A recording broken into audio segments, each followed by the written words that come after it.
So our title for today is Christian Education for a Renewable Energy Future. And we're going to be talking about the Youth Carbon Analyst program. I'm Dave Grace, and I'll allow our other speakers to introduce themselves. Hi, I'm Anne-Fleur. I am from Kensington, Maryland, and I go to Warner Presbyterian, which is where Dave used to go to. And I'm Claire Wilson Black, and I go to Fairleigh Presbyterian Church, and I live in Reston, Virginia. And I'll just a note to Anne-Fleur and Claire, please monitor the chat for me, actually, because I'm going to be sharing the slides and I don't want to change the screen around. So, okay, advancing slide now. Okay, so the Youth Carbon Analyst program, our mission is to reimagine energy systems in the church for love of neighbor, community, and world. So this idea, we have a great number of resources in the church, and a lot of them are young people, and they can help the church to think about a better way of getting our energy. So two projects we have, the two main projects, we had two other ones that we're not going to talk about today, but the two ones we're talking about today are our greenhouse gas accounting project, and that's sort of the basic project that, you know, the main emphasis is on that, and then we have things that supplement that. One of them is sharing climate action journeys, and we'll go into more detail about each of those. But I also want to mention, I did a presentation to the Presbyterians for Earth Care just in April, and that presentation was called Greening Your Presbytery Through Youth Engagement. So they had a Greening Your Presbytery webinar series, and the one I did was about, you know, when we're doing that, we should be doing that not only with youth involved, but as a Christian education activity. So we shouldn't just, you know, pursue greenhouse gas reductions separately from everything else we do in the church. We should really be integrating our education with our reductions in our greenhouse gas planning. So trying to bring these things together is really important to YCAP.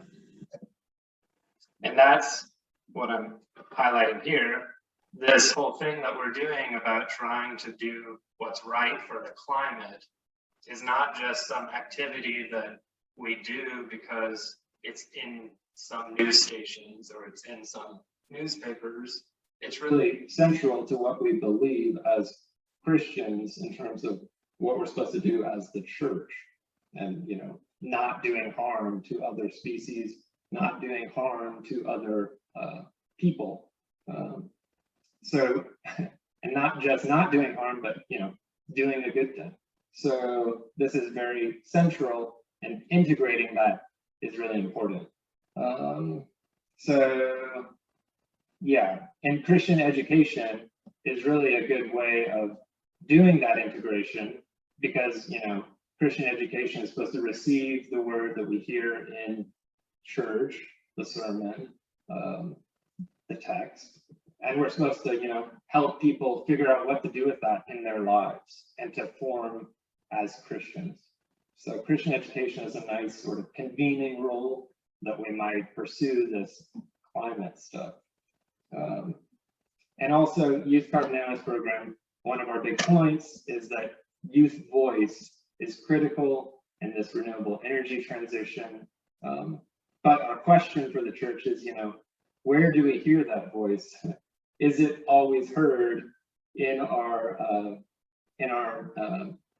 greening programs, in our Earth Care teams? Do we have youth involved, and do we have youth leadership? That's a really big question.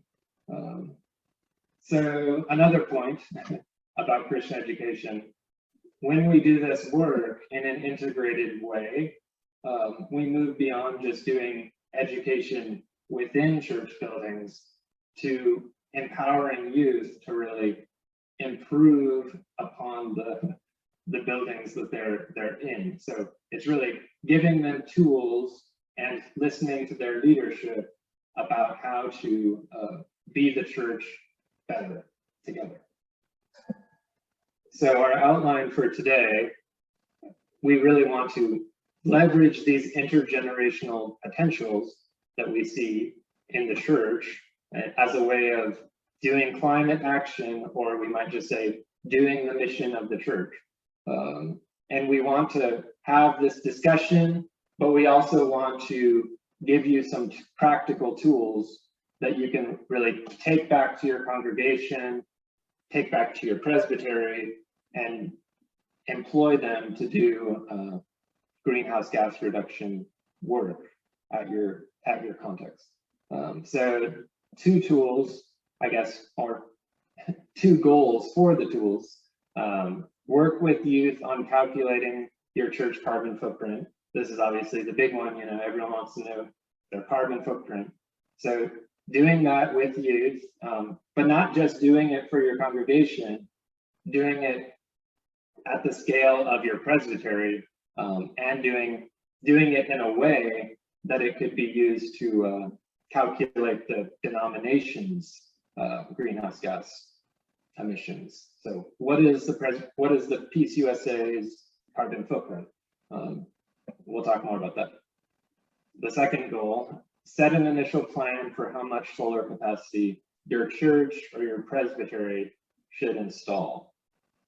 So we really want to give you something that you can use to really either start with a high degree of knowledge or start with very little knowledge, and then you can use this tool to really kind of get to a stage where you can begin consulting with like an installer, some might be on the call. So you can really use this to kind of get yourself or your congregation to a point where you can have a more meaningful discussion with the actual people who would be installing solar at your church. And also thinking about the presbytery level. So we'll talk about that too. Okay, yeah. And we want to have a discussion. In our discussion, hopefully you'll see from our speakers, they'll be giving you insights into how Christian education and greening the church are really two complementary activities. They're integrated. It's a part of doing the things the church says it believes, and doing that in a more accountable way. Okay, so first we want to sort of give context for where we as congregations and Presbyterians fit into the US energy system. Next slide. So almost half of emissions in the US are from non-industrial buildings, which include church buildings. And the way we see it, church buildings are a starting place for Christian education on renewable, sustainable future and how we can create that. The goal should be for church buildings to be sources of light instead of pollution when we are considering our earth. Next slide.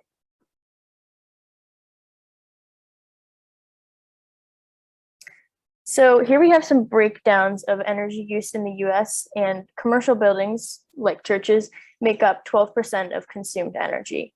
But we also have to consider that energy usage based on the electricity bill from your church isn't exactly the full picture, because we have to take into account the amount of energy that is required and the amount of energy that is lost in the process of getting energy into your church. So when you take that energy loss into consideration, it's a much larger carbon footprint than if you just calculated the energy that is used in the buildings. And that ends up being a big difference, a little less than half value difference that we can't forget about when thinking about energy use. But 12% is consumed energy in the US for commercial buildings. Next slide. So then we zoom in even more and look at how much of commercial building energy consumption is made up of worship spaces. And it's about 2.5%, which may not seem significant, but I did a little calculations, and It's basically equivalent to running a standard refrigerator for 127,748,928 years, which is a lot of energy. So that's just something to consider when we think about our impact as people who worship in church and buildings. So next slide, Anne-Fleur is going to take over. So I tend to talk fast, so I'll slow down, but please let me know if I need to slow down even more.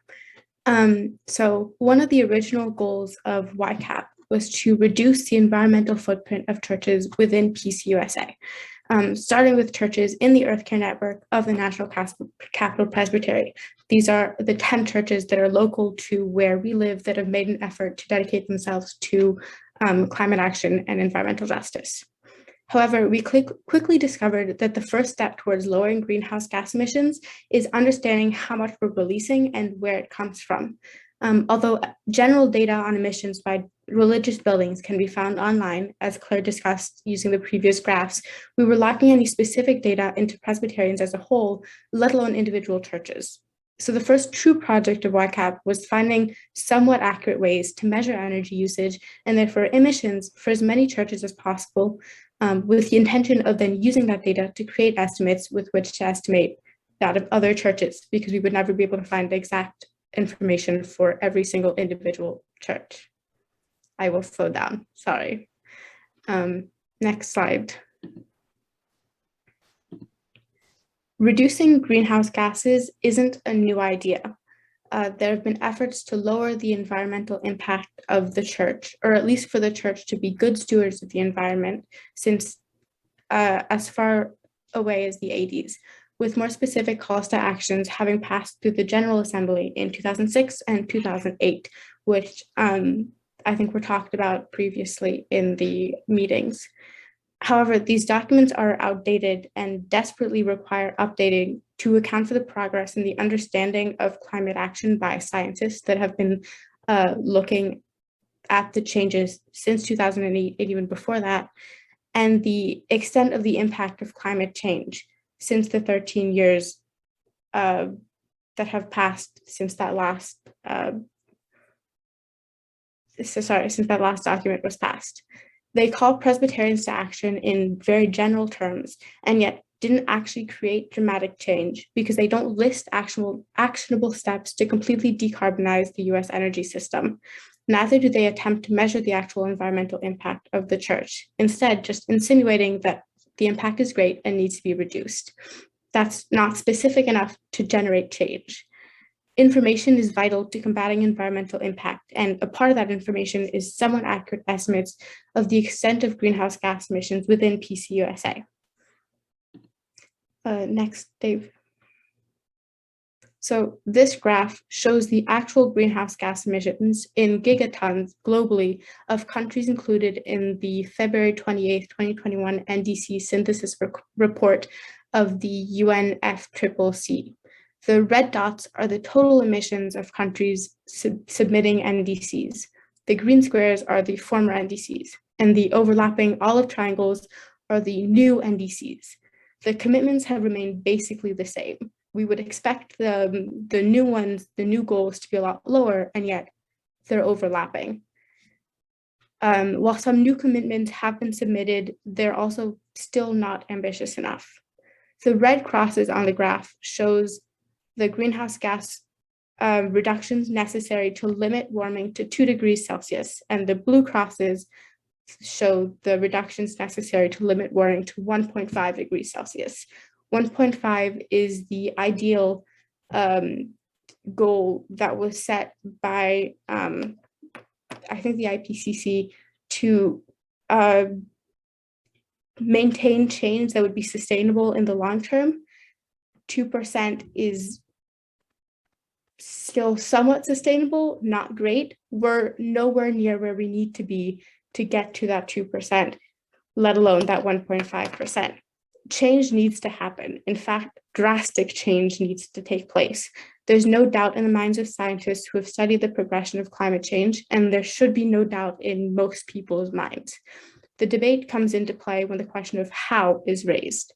Realistically, Governments need to set restrictions. The more extensive the action, the more likely we are to achieve SR 1.5, so the ideal. However, so far, we can't seem to be able to rely solely on government regulations to be the driving force for climate action. It needs to be taken into the hands of smaller communities. The bigger the better, obviously, but smaller is better than none. In our case, PCUSA.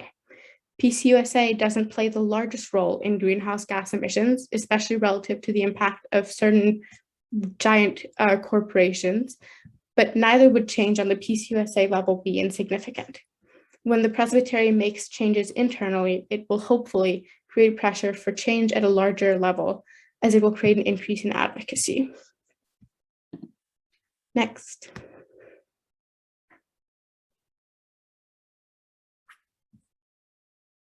Okay, so thank you for this nice setup so far.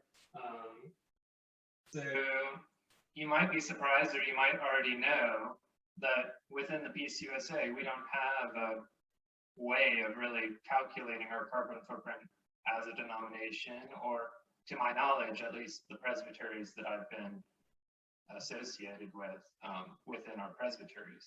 So basically, it's kind of up to your congregation, figure it out. And it's uncertain how that information will get translated at a larger level. So that's even though we have energy alternatives.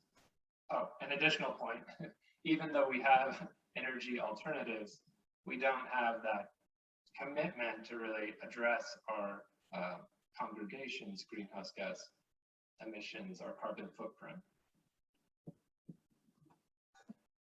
So that's the situation that's basically the problem that we're addressing. And as sort of two approaches that you can take to figure out your carbon footprint,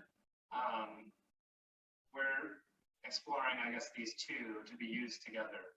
A bottom-up approach, which is basically starting from each individual congregation and aggregating the emissions up once you go up to larger levels. And then there's a top-down approach, which is starting with you have that graph of how much religious facilities, how much emissions they're responsible for, and then you can kind of downscale that to guess how much lower levels might be responsible for. So we've used both of these approaches, and we wanted to compare the assumptions. And I guess a key point, these are estimates, but so they're not going to be really precise given our limited data. But these estimates hopefully could stimulate interest in this process and interest in actually figuring out what our carbon footprint is more precisely as a presbytery or as a denomination. So when you hear, it could be this, it could be that, we should look into it more. It might stimulate some more interest in actually improving upon those estimates. So the bottom-up calculation approach, this is something we'll discuss more, but basically within each presbytery, you could create a building inventory. And right now, I should mention, we're just looking at the emissions of the buildings. We're not looking at the total emissions, which would include our transportation and other things. So it's kind of limiting right now just to the buildings because it's a clear thing to look at. So starting with every building in the presbytery, you can create a list and create their location, associate their location with their name. Then you can look at the physical size of the building through different methods that I won't necessarily talk about right now, but you could do it just on your computer. Then you can, in addition to the footprint, which is called the square footage, you could look at the building height and you could get a good estimate for that. And that information combined with the energy use intensity is how we get a bottom-up emissions estimate. So basically you have square footage times energy use intensity, and that would give you the energy use, and then you can convert it into greenhouse gas emissions using a factor that's based on the regional energy mix where you're located with the grid that you're a part of, the electric grid. Okay, so that's one method. And we did that for National Capital Presbytery. And we estimated the size, the square footage of our buildings in National Capital Presbytery over 21,000 square feet as our estimate. And we used that with an average energy use intensity so there's data available on religious facilities and what the average energy use intensity is. We just used that times the square footage, and we got a number that we changed into the greenhouse gas emissions with the factor for the regional energy mix. And we got this estimate for our presbytery's carbon footprint. So over 10,000 metric tons of CO2 equivalent, which, there's a lot to go into in terms of what that means per year. And unless you're familiar with these numbers, it probably doesn't really have much meaning to you right now. But we can look at comparisons, I guess, later. So that was the bottom down estimate. The top down estimate, and I see a relevant question that I'll come to from Keith in just one second. The top down estimate, we started with actually the share of Presbyterians in the total US population is like 1%. So that's like a Pew data study. They give you that estimate of 1% of Americans are Presbyterians, apparently, in the Peace USA. Peace USA affiliated, which I get, is not the same as membership, I don't think. It's probably a smaller number for members. So we used that 1% number, and we looked at 1% of the total religious emissions, and that gave us this 300,000 metric tons. And kind of interestingly, if you looked at so there's 7,171 Peace USA congregations that are reporting membership. And if you assumed that all of them had the average energy use and the average size, that number that you'd get is similar to this estimate of just taking 1% of the total. So that's kind of a maybe that's a good a reason to think it's an interesting estimate. So anyway, you take that total number and then we downscaled it to presbyteries by dividing by the total number of presbyteries, and we got this number, which also probably doesn't mean too much to you right now, 1.8 thousand metric tons. So we're going to compare that with our bottom down, the top down, and see how they compare. And we see that our bottom up estimate is 6 times greater than the top down estimate. So kind of a question you might, even if you don't have an idea about what these different metric tons information means, you can still compare like the sizes, the relative sizes. So for this bottom up estimate being 6 times greater, a question that you might ask for your presbytery or for National Capital Presbytery, as an example, could National Capital Presbytery, which is just one of the 166, could that one be responsible for a 30th of the total emissions of the denomination? That might be an interesting way of kind of looking at your individual presbytery and how much its emissions might be in relation to the total. And you can definitely consider the assumptions that are in our estimates, you know, I think Bruce was the person who was on the call on the meeting earlier who was talking about Presbyterians being more wealthy on average and more elderly or than average. And he was saying both of those things are related to higher levels of emissions. So he was suggesting we should expect Presbyterians to be responsible for more emissions than other religious groups or other denominations. So that's, you know, that's something. And also, not all presbyteries are the same size. So we wouldn't expect every presbytery to have the same amount of emissions.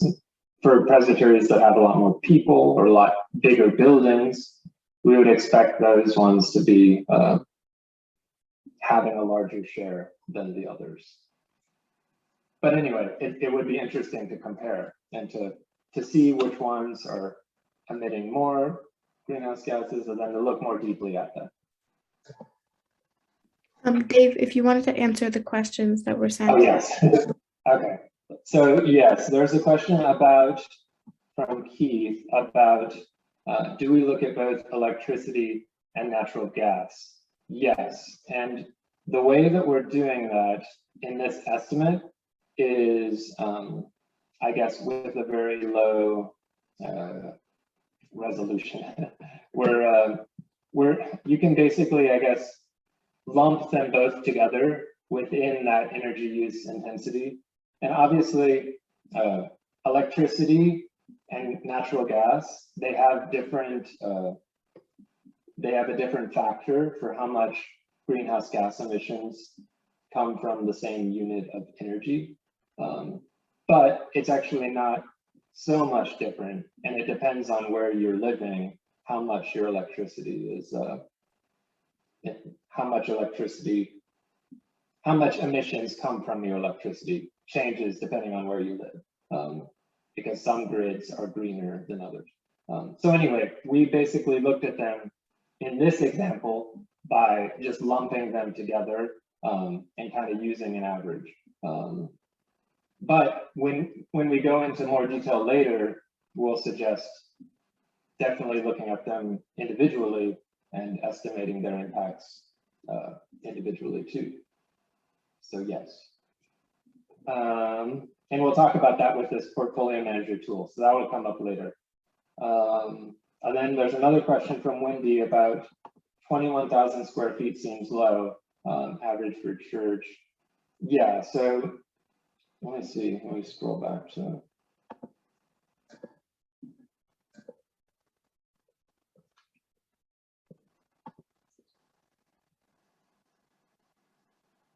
Yeah, I guess we would have to look at it to see. I think it's a good estimate. I'll have to see again. Maybe we can come back to it at the end to see what the numbers we actually used and to see for each church what the average was. Yeah, but I would say, I guess, we are anticipating it to be a little bit low because the way that we estimated the height of each building, for some, we assumed the height was just like 1.5 floors because we didn't know about the basement, if there was a basement or not. So that's one source of uncertainty. But certainly we could definitely improve that number, I'm sure. Okay. So as Dave, Go ahead. I think you need to mute your, yeah, okay, there we go. So as Dave explained, we are attempting to gain an understanding of the carbon footprint of PCUSA at a national level, but also in a way that would create accessibility to the information relevant to the presbytery and even to individual churches, so at lower levels. Since we're using mainly a bottoms-up approach to estimate emissions, up as in to estimate emissions of a group of churches larger than those that we have the actual information for. So in our case, we're using the information from individual churches to estimate the emissions of the presbytery as a whole. We need as much and as accurate bottom data as possible. This means getting as much accurate data on building size and electricity usage for individual churches of as diverse characteristics as possible. So not just information from the big wealthy churches, but also information from smaller churches. And we're collecting this data through a survey. So we started this project with exact electrical and appliance usage data from only 2 churches, really. And from that, we were able to get a fairly accurate estimate of the greenhouse gas emissions of these 2 churches. Since we've gotten somewhat rougher estimates of the greenhouse gas emissions of a few other local churches based on some data from them. However, this is still nowhere near enough to be able to form an estimate that is really worth its weight, since different churches use electricity and therefore release greenhouse gases at vastly different scales, from massive super churches composed of multiple large buildings to tiny single-room churches, which will obviously emit much less greenhouse gases. We therefore developed a series of questions that, if answered by a large enough sample size of churches from a diverse enough sample group, would hopefully allow us to create more accurate estimates as a whole of greenhouse gas emissions by the Presbytery and by the PCUSA. Next. The data that we asked for in the survey will be used to create a spreadsheet off of which we will be calculating larger estimates. However, individual churches can also measure their emissions on a smaller scale, and therefore in a way much more accurate and relevant to their personal congregation, using the Energy Star Portfolio Manager. This is the program that we used to generate our initial greenhouse gas emissions data for our churches. The program, which is a relatively simple website to use, collects building location, building characteristics, and energy use data, which you can get relatively simply from your electricity bill, and returns to the user an estimate of their greenhouse gas emissions, which is based on the regional grid energy mix and how many emissions come out of that specific energy, that specific electricity, sorry.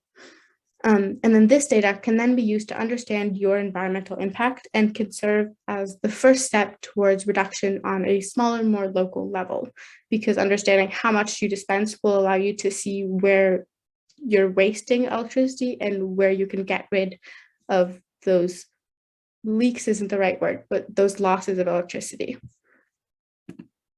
Next. For our project, however, we're looking on a larger scale. For this reason, we're looking to create estimates based on data from more churches, which we will collect into this spreadsheet using, as explained before, responses to a survey. We will never be able to collect energy use and building data from all 8,000 plus churches within PCUSA. In fact, it's unlikely we would even be able to get data from all 108 churches in the National Capital Presbytery. Therefore, in the absence of 100% Presbyterian ministry participation, we developed this method to create a comprehensive Presbytery portfolio, which is this spreadsheet. The survey allows us to get actual congregational data, which we input into the spreadsheet and then use to create estimates of what the average church looks like to create estimates at various levels, so either Presbytery level or PCUSA level. This spreadsheet will allow us to calculate the distance from national averages for individual churches to fill blanks for those churches that don't respond, put bounds on unreasonable responses that we assume there's a problem with, and estimate how far each congregation is from the average energy use intensity of US worship facilities. So we'll be able to get a lot of information from this survey. Next.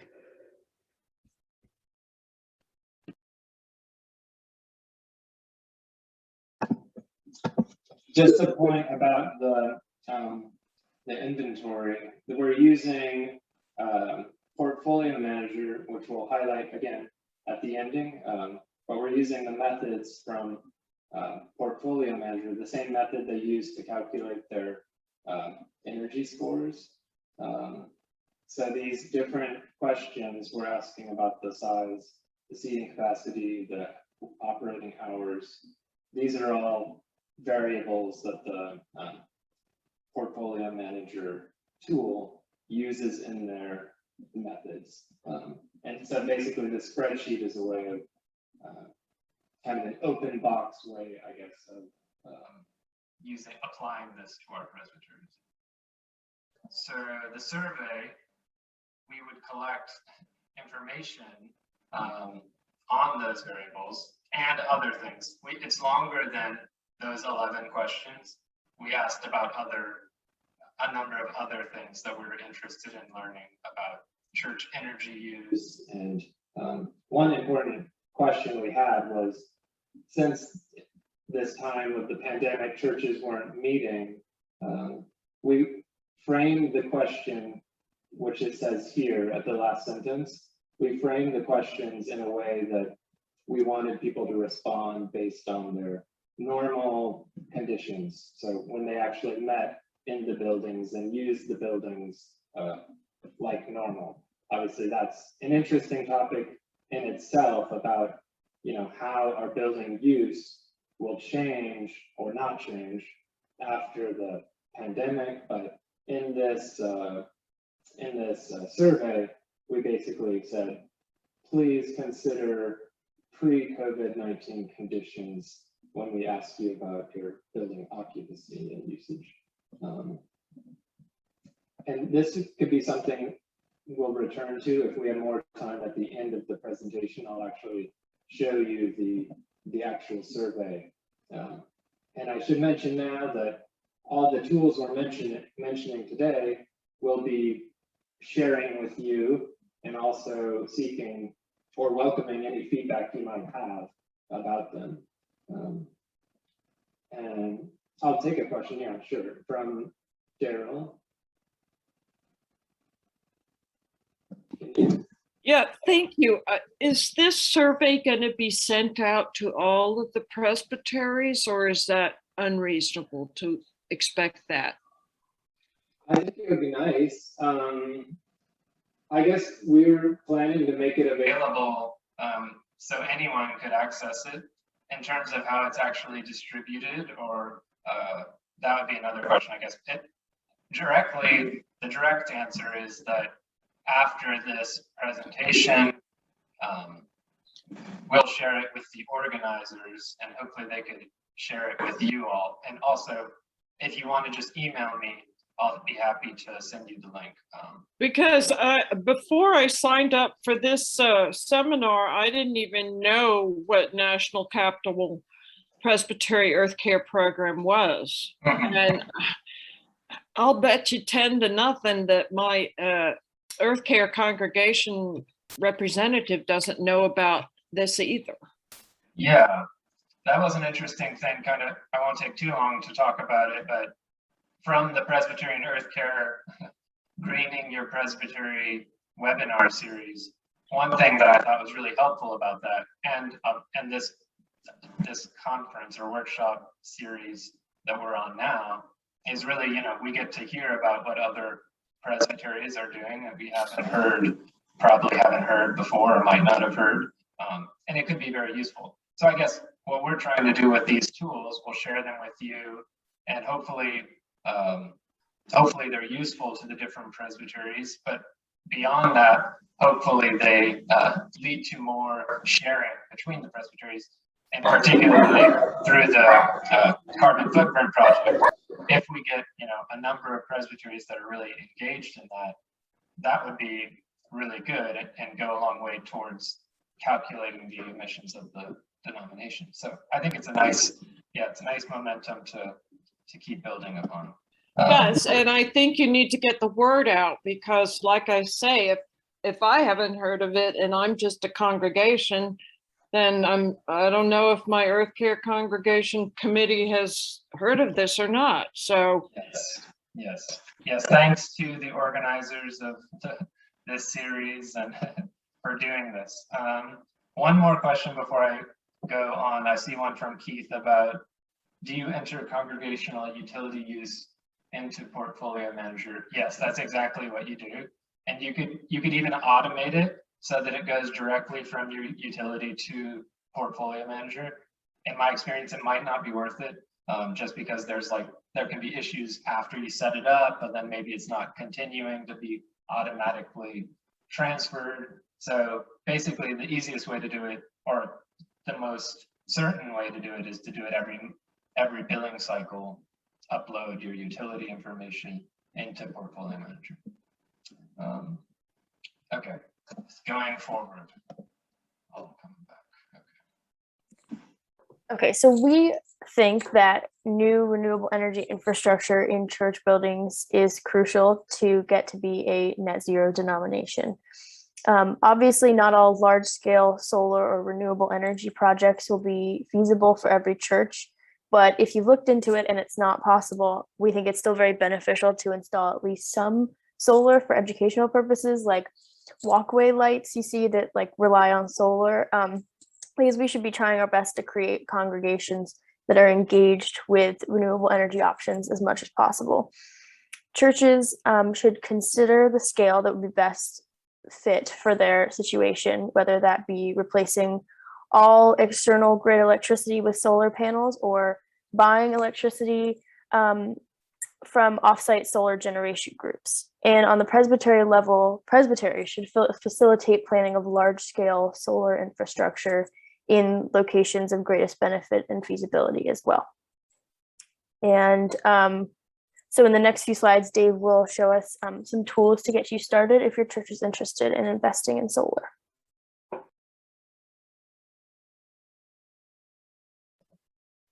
Okay, so this is another tool, and we created it based on actual congregations in the presbytery that were interested in installing solar.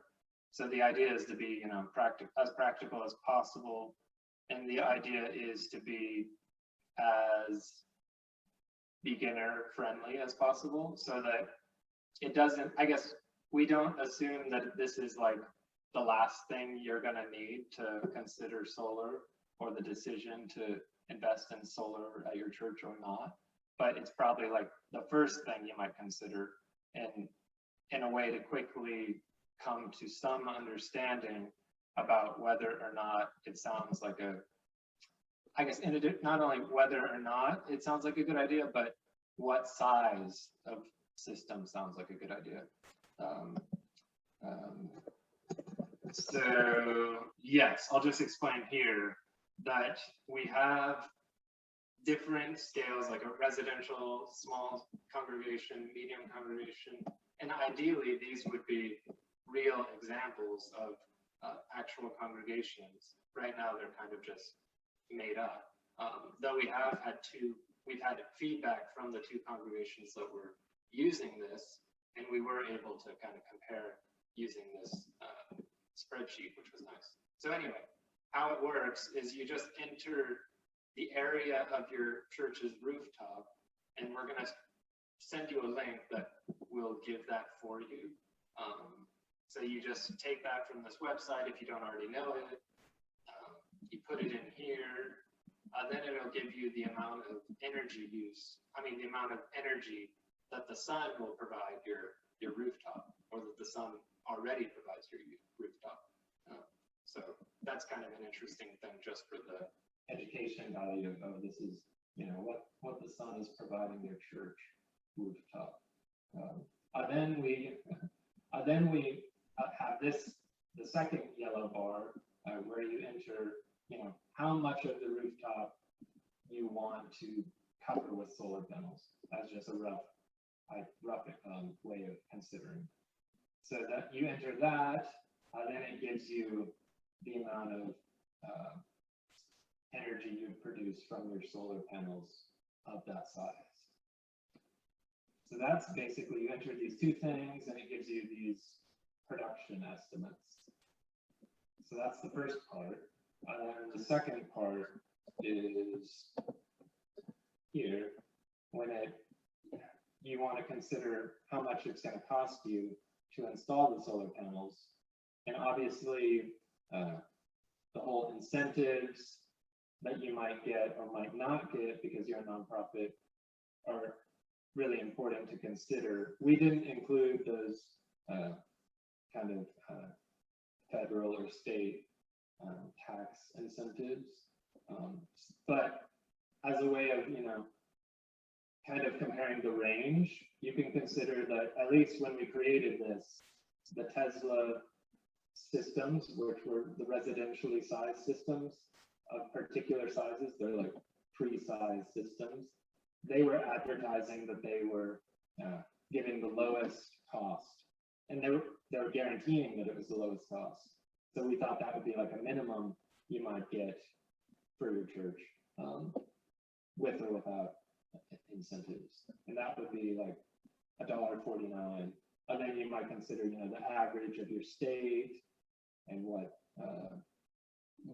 might seem reasonable. If you've looked into it, you know that if you buy a larger system, normally it costs you less per watt. So that's also a consideration that you can look at here. And then, so this is just the cost, and this gives you an estimate of the cost of that solar system.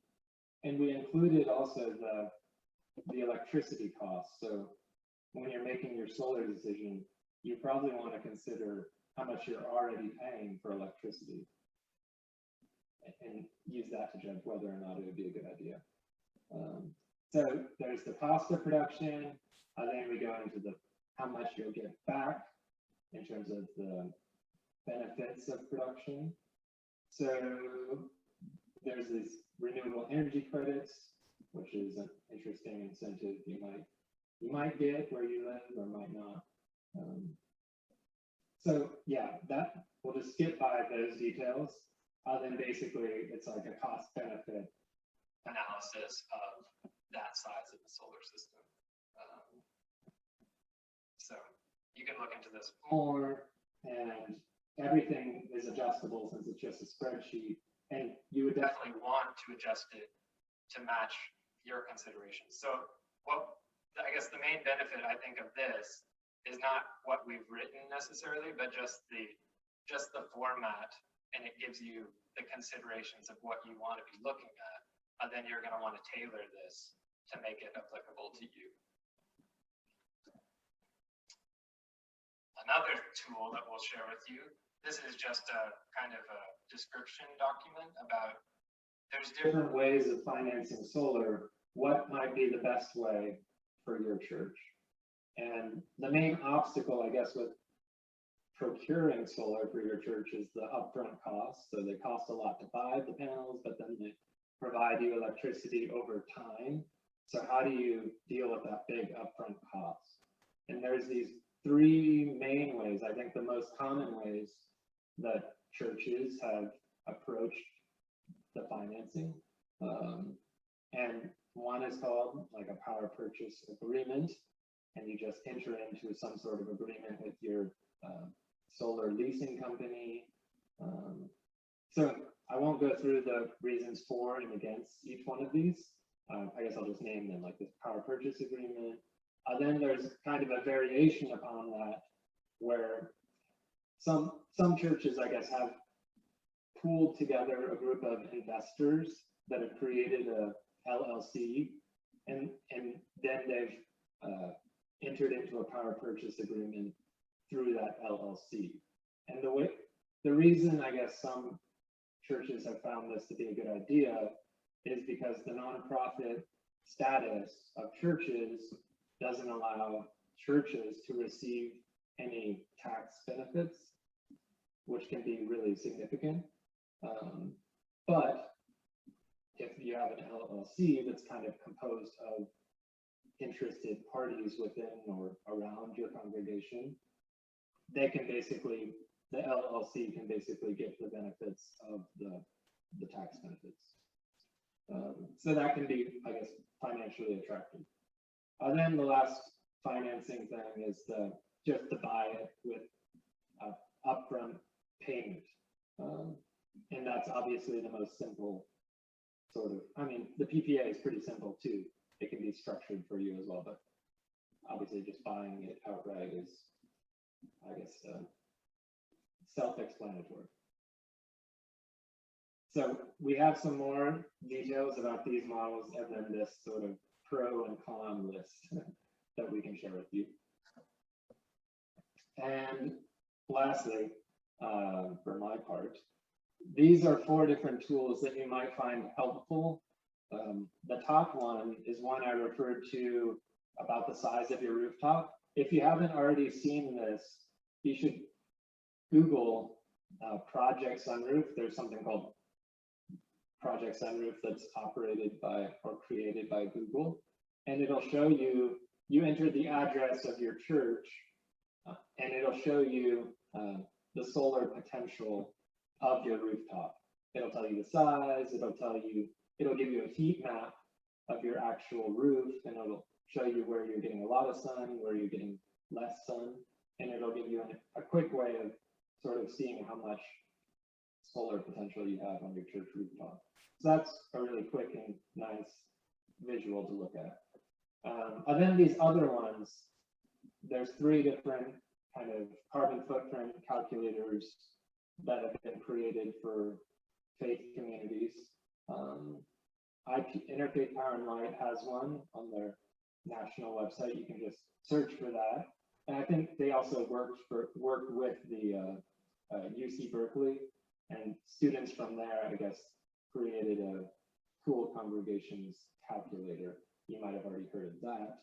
You can Google Cool Congregations calculator. That one's more simple and straightforward. Like, it'll just give you a snapshot in time after you enter the details about your congregation. The other one that we referred to, the EPA Portfolio Manager, that one is more of a, I guess, a management type tool, and it does benchmarking. So you enter your congregation's data, like we were talking about earlier, you update the utility bills over time, and it'll tell you whether you're reducing your energy usage. It'll give you a lot of different things, but it also like normalizes for the weather. So if one year it's hotter than the last year, it'll account for that when it's giving you whether or not you're making improvements over time. So that one's the most, I guess, helpful and recommended from our perspective for churches who want to track their energy use over time.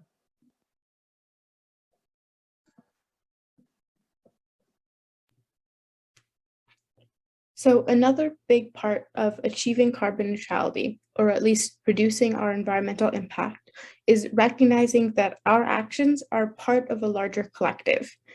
What we do will be exponentially more impactful if we can convince other people to do it with us. And to convince people to join, they need to be aware of the possibility. One church putting up solar panels is amazing. That one church convincing 20 other churches across the country to get their roof checked for solar potential, and even just 5 of them going through with the project, is even better. Next. So we decided to branch part of YCAP into sharing stories, specifically good news stories related to changes made within PCUSA to become better stewards of the environment. This part of YCAP is potentially the easiest for your churches to replicate with your youth groups, because learning about successes is engaging and interesting, and writing accessible articles, especially as part of a group, is relatively simple. Next. Our first good news case study, which we released around Earth Day of this year, discussed divestment from fossil fuels, specifically in terms of National Capital Presbytery's recent divestment. We structured our article around interview questions that we asked Mark Eakin and David Kepley, who represented the Presbytery's Earth Care Network in this divestment effort. And through these questions, discuss the specifics of what divestment actually entails and why it's important, the process leading to the divestment, spoiler, it did not go exactly according to plan all in one fell swoop, and the next steps Mark and Eakin see for environmental policies within PCUSA. This article represented intergenerational work, with Claire and I learning about a topic that interests and affects us from the people who made it happen, and sharing it with a wider audience in an attempt to advocate for further divestment and environmental justice. Next. What I personally thought was most interesting from what we learned about through the interview, and therefore from what we talked about in the article, which, by the way, this is a screenshot of, was one of the arguments against divestment and how David and Mark rationalized their counter argument. This argument is that it is only by continuing to invest in fossil fuel companies that the presbytery will have a voice in said companies. This raises the question, can shareholder activism or engagement justify the church's investment in fossil fuel companies? The conclusion that Mark and David drew was quite simply no. Shareholder engagement is premised on the need to pay for a seat at the decision table.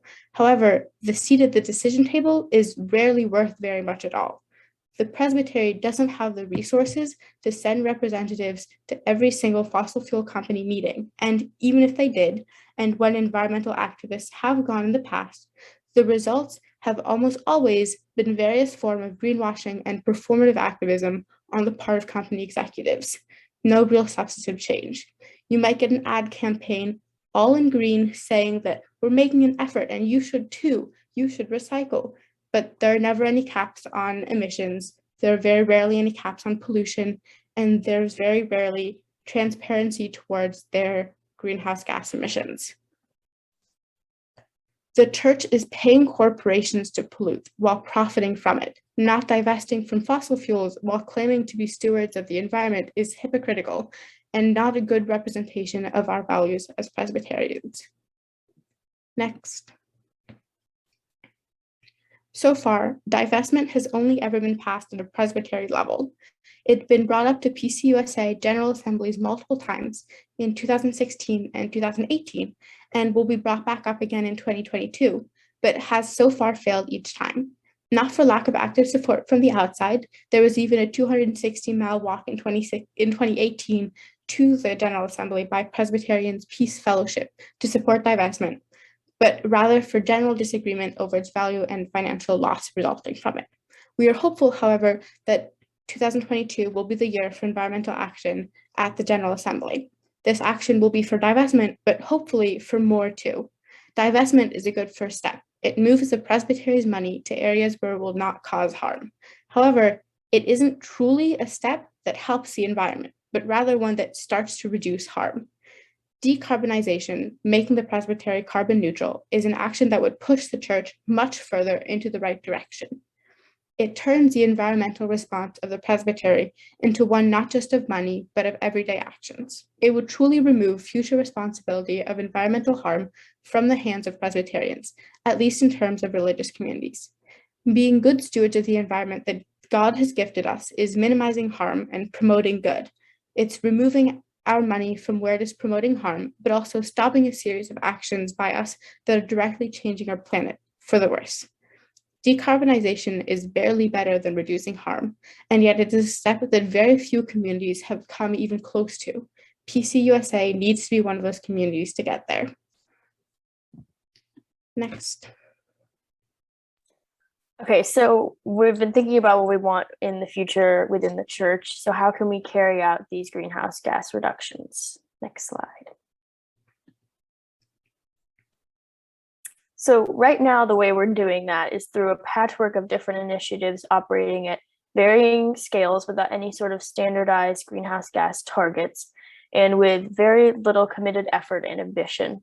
But the way we could be doing it with a lot of work is through planned energy infrastructure investment that prioritizes low-income communities and coordinated presbytery or national greenhouse gas reduction goals that encourage greater action and ambition among civil society and the government. Next slide. And again, historical advocacy in internal church policy and practice across PCUSA is generally undersupported, which has led us to where we are with little commitment, coordination, standardized targets, and lagging ambition. But what we want across PCUSA is shared commitment, cross-scale coordination, Paris exceeded targets, and leading ambition. And just note that Paris exceeded targets is a development of the phrase Paris aligned targets, the targets created as part of the Paris Agreement. It basically means that we're aiming for net zero emissions by 2050, as well as to keep our warming at the limit of 1.5 degrees, which we talked about earlier. Having these targets as our focus and thinking of ourselves as having leading ambition means that we are not waiting for decisions and action outside of the systems and communities we're a part of, and that we can, to the best of our abilities, be leading the way in those communities. Next slide.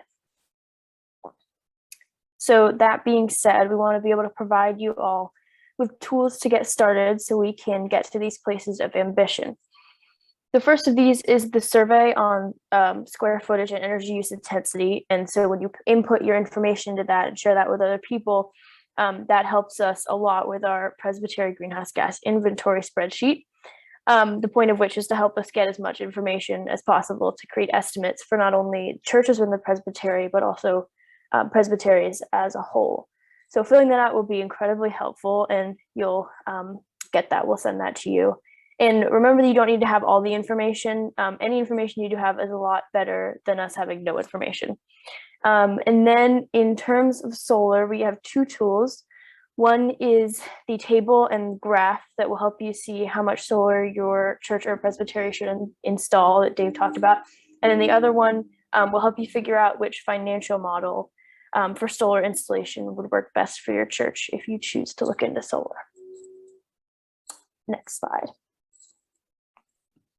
So continuing on with the recommendations that we have for your churches, we suggest taking advantage of the voices of your youth. We have opinions, we have ideas, and we have a want for changes that will protect our future from drastic harm caused by climate change.